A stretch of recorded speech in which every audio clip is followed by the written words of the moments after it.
हाय दोस्तों, आप सभी को अस्सलाम वालेकुम, नमस्कार। आप देख रहे हैं मोटिवेशन जीके कत्तर। आज मुझे कुछ कहना है और मैं इसलिए आप सबके बीच फिर हाजिर। जैसा कि मैं अपने हर वीडियो में कहता हूँ कि मेरी बातों का या मेरी जो मैं कहता हूँ उन सब का मतलब किसी धर्म, संगठन, समुदाय की किसी चीज़ की या किसी व्यक्तिगत विशेष की आलोचना करना नहीं है। अगर किसी को मेरी बातें बुरा लगती हों तो मैं उसके लिए माफ़ी चाहता हूँ। दोस्तों, आज मैं जो लेके आया हूँ आप सबके बीच एक सोचने का विषय और मैं उम्मीद करता हूँ कि आप सुनने के बाद थोड़ा-सा ही बहुत जो भी है आप सोचेंगे ज़रूर। अ, आज भारत को आज़ाद होके इतना दिन हुआ।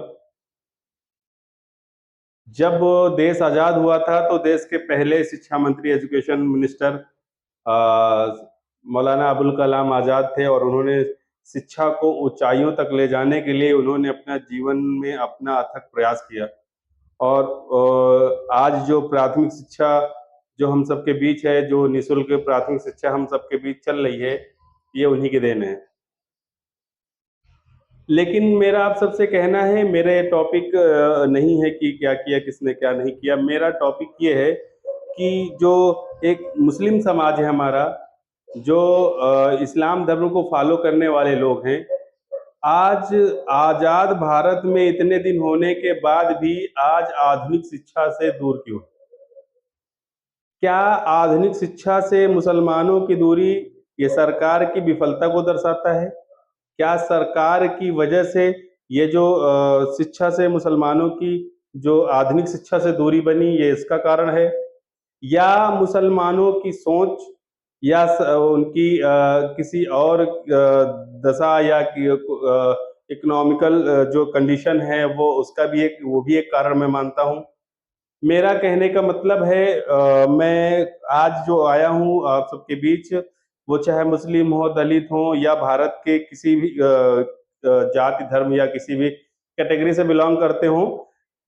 मैं ये नहीं कहना चाह रहा हूँ कि वो नहीं पढ़ते या उनको नहीं पढ़ना चाहिए। मैं केवल मेरा जोर इसमें है कि जो मुस्लिम कम्युनिटी है वो धार्मिक शिक्षा को मतलब कि उच्च शिक्षा मान के, धार्मिक शिक्षा को मान के और आधुनिक शिक्षा से मतलब दूर रही है या दूर है भी और जिसके कई सारे साइड इफ़ेक्ट, आधुनिक शिक्षा से दूर होने के बहुत सारे साइड इफ़ेक्ट भी हैं। अच्छा, आधुनिक शिक्षा से दूरी के कारण जैसे कि मैंने कहा कि एक इकोनॉमिकल कंडीशन है कि गरीबी है, गुर्बत में ज़िंदगी जी रही है। माँ-बाप को लगता है कि बेटे इतना पैसा नहीं कि बेटे को पढ़ाया जा सके। इतना ज़्यादा पैसा नहीं है, घर में कोई कमाने वाला नहीं है, घर की कंडीशनें खराब हैं, घर में 2 4 600 200 बीघा खेती नहीं है जिससे हमारा जीवन यापन या गुज़ारा हो। तो कहने का मतलब ये है कि अगर बच्चों को पढ़ाएँगे, तो अब खाने भर के लिए नहीं हो रहा, तो बच्चों को पढ़ाएँगे कैसे?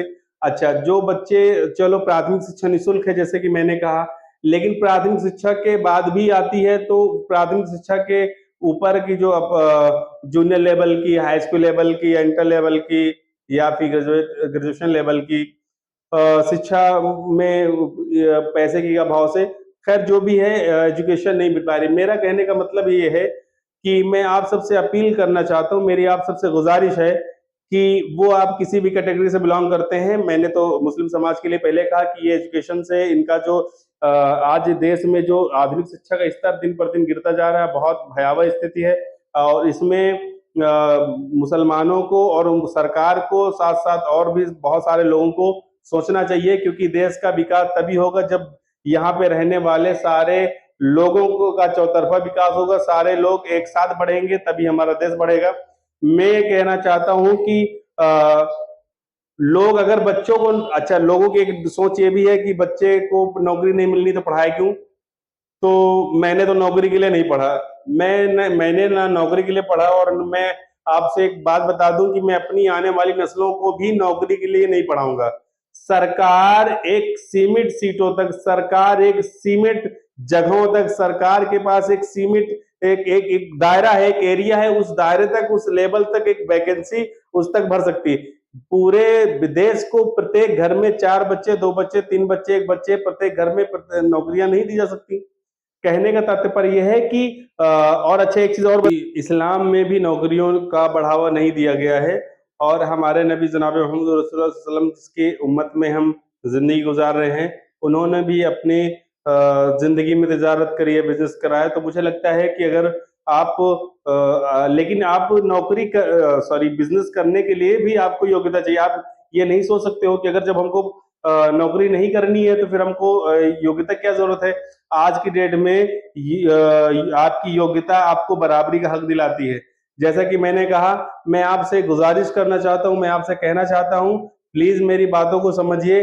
अगर आप दिन में एक रोटी खाते हैं, दिन में दो रोटी खाते हैं तो एक रोटी खाइए, एक रोटी खाते हैं तो आधी रोटी खाइए, आधी रोटी खाते हैं तो एक टाइम खाइए, और एक टाइम खाइए तो एक दिन भूखा रहिए। लेकिन प्लीज प्लीज प्लीज अपने बच्चों को जरूर पढ़ाइए।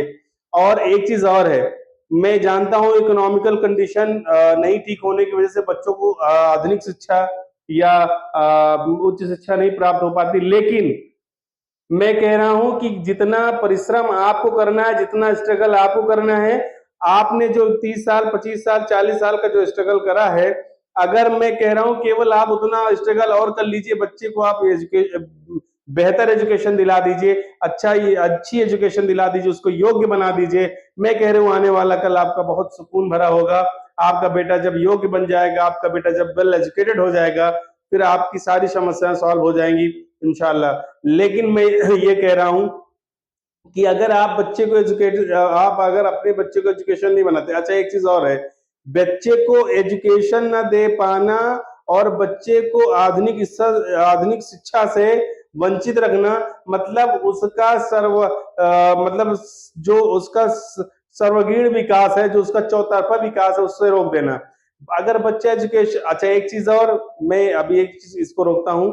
मैं ये कह रहा हूं कि बच्चा अगर मतलब कि जो धार्मिक शिक्षा है उसकी, वो धार्मिक शिक्षा भी तो नहीं ले पा रहा है। वो धार्मिक शिक्षा केवल उस समय तक ले पा रहा हो जिस समय तक वो घर पे रहता है। हम केवल उसको धार्मिक शिक्षा के लिए मदरसे इसलिए भेज देते हैं कि अभी घर में कुछ कर नहीं रहा तो कम से कम जाके पढ़ेगा, कुछ नहीं कर रहा है तो जब कम से कम जाके ये करेगा। लेकिन अगर वो उस उम्र तक भी पहुंच गया कि जिस उम्र तक उसको कुछ सीखने लायक, किसी होटल में नौकरी के लायक या कहीं कुछ करने के लायक, अगर कहीं कुछ ऐसा हो जाता है तो हम फिर भी उसको वहां से हटा के वो सोचते हैं कि ये काम कर ले। मैं कह रहा हूं मेरे भाई आपसे गुजारिश है, ना तो आप उसको धार्मिक शिक्षा दे रहे हैं, और धार्मिक शिक्षा की वजह से छोड़ो, आधुनिक शिक्षा से भी उसको वंचित रख रहे हैं। मैं कह रहा हूं आप मेहनत करिए, चाहे आपकी आने वाली नस्ल मेहनत करे, चाहे उसकी आने वाली नस्ल मेहनत करे। एक पीढ़ी को स्ट्रगल करना होगा, एक पीढ़ी को खुद को मतलब खुद की आजमाइशों से मतलब गुजरना होगा, खुद को तमाम दिक्कतों को सामना करना होगा। एक पीढ़ी कोई भी, आपकी, आप नस्ल की और नस्ल की, आप कह रहा हूं आप शुरुआत करिए, आपसे कह रहा हूं आप स्ट्रगल करिए। आपके बाग का फूल है, ये आपका बेटा है, आप थोड़ी सी समस्याएं कर लीजिए। मैं कह रहा हूं जरूरी नहीं कि आप साल में 10 जोड़े कपड़े सिलवाओ। अरे यार भाई साहब, हमारे बुजुर्गों बाबा अजदाद ने फटे कपड़ों में पेवंद लगा के पहने हैं ना। अरे ये तो वो दौर है, कम से कम हम आराम से कपड़े 100 200 250 300 400 में एक अच्छा सूट मिल जाता है। मैं कह रहा हूं आप बिल्कुल अपनी, आपकी जो चीजें हैं, आपका जो और बहुत सारी चीजें, आप उनको रोक दीजिए बिल्कुल। मैं आपसे गुजारिश करता हूं, मैं आपसे रिक्वेस्ट करता हूं, आप अपने बच्चों को एजुकेशन बनाइए। आज एजुकेशन का अभाव यह है, मैं कह रहा हूं आप एक बच्चे को, जो आपका बच्चा अगर आपने जिसको पढ़ाया हो उसको, और एक जिसको आपने नहीं पढ़ाया हो, जो एक आधुनिक शिक्षा से लैस हो, जो आधुनिक शिक्षा जिसके अंदर हो, और एक जो नॉन एजुकेटेड हो, आप दोनों को एक भेज दीजिए कलेक्ट्रेट। आप उनसे दोनों से कहिए, कलेक्टर का नाम मत लीजिए, उनसे कहिए कि जाके आप बर्थ सर्टिफिकेट बना लीजिए। उन दोनों बच्चों के अंदर इतनी क्षमता है, जो वेल एजुकेटेड होगा वो तो जाके अपना काम करा के आपका बर्थ सर्टिफिकेट बना के दे देगा, लेकिन जो नॉन एजुकेटेड है, जिसकी जो आधुनिक शिक्षा जिसके अंदर नहीं है, जो पढ़ा लिखा व्यक्ति नहीं है, उसको पहली बात तो ये पता करने में हफ्तों चले जाएंगे कि बर्थ सर्टिफिकेट बनता कहां से है। वो उसने एक हफ्ते में पता लगा, उसने बर्थ सर्टिफिकेट बना के दे दिया, उसको 3 महीने पता ये करते हो गए कि बर्थ सर्टिफिकेट बनता कहां से है। दूसरी चीज, उसका काम 500 में गया, उसका 5,000 लगा। कहने का मतलब है कि एजुकेशन आज की डेट में आपका हथियार है, एजुकेशन नहीं तो कुछ नहीं। दूसरी चीज, एजुकेशन ना होने की वजह से आप खुद को प्रेजेंट नहीं कर पाते हैं। आप खुद को दिखा नहीं पाते। आप अपने आप को, अपने मजहब को, अपने दीन को, अपने बाबा अजदाद को, अपनी रवायात को, अपनी तरबियत को, किसी भी एक चीज को बेहतरीन अंदाज से अच्छे फ्रेम में प्रेजेंट नहीं कर पाते। सबसे बड़ा एजुकेशन का अभाव यह है।